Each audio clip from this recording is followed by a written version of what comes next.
All right, so this is our first speech, and my wife is behind the camera, so she is showing you the audience that we have. And before we get started, I will share with you guys, most of you guys are located in Tennessee. I would tell you to recognize and appreciate Tennessee winters. We're sitting around in Wisconsin right now waiting for 12 inches of snow tonight, and on Wednesday with wind chill it's supposed to be down to negative 55. So just know it could always be a lot worse. So I've entitled this speech, Different Places, Different People, Same Values. And so I grew up in Tennessee. Tennessee is what I would consider home. Spent my entire childhood years there, most of my adult career there. And in 2011, my wife and I were presented with an opportunity to relocate to Oklahoma. My wife has much more of a sense of adventure than I do. It was a great career opportunity, so we decided to take the risk and move out there. A funny story with that, though, is the first night that we moved into our house, Noah, my son here who is 14 now, was in kindergarten. And in Oklahoma, Tornado Alley, we had to take shelter.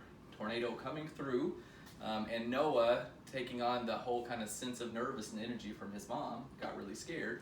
And we're sitting in the bathroom floor, and he says, "Can't we just go back to Tennessee?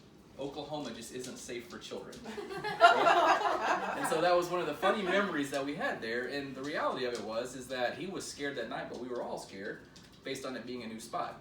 Ultimately, Oklahoma ended up being a great decision for us. It made our family closer. We grew as a family. We introduced our daughter to the family, and so Oklahoma ended up being one of the great spots along our journey so far.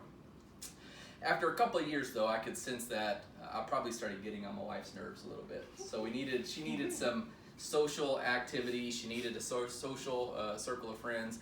And so when we moved to Wisconsin, we had an opportunity to meet different people. And so when we were in Tulsa, we didn't spend a lot of time outside connecting with other folks. But here, we got connected with a great group of people, different backgrounds, different perspectives, different views.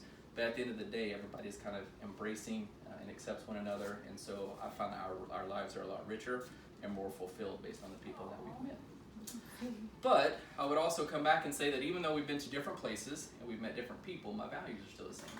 And so I grew up very proud of where I was from.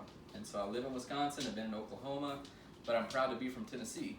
Even though I haven't lived in Tennessee in the better part of 8 or 9 years now, I still want to have a degree from my home state. So a sense of pride is a value of who I am, and being it's an important part of who I am as a person. But on the other side of that, I would also say my values still stay true as far as my family. And so I grew up in a very family-oriented culture. My folks always took great care of us. We always knew at the end of the day what was important, and it was being connected as a family. And so we have our growing pains, we have our difficulties, we have our issues, but at the end of the day, we're very connected, and family is one of the core values that I have as a family. So, even though I've been to different places, I've met different people, I've still stayed true to who I am, who I have always been, and so I hope that over the course of time, my kids have learned the value in taking risk, exposing themselves to different people, knowing and staying true to who they are, but learning to live life a little bit of a risk at a time. So, thank you guys.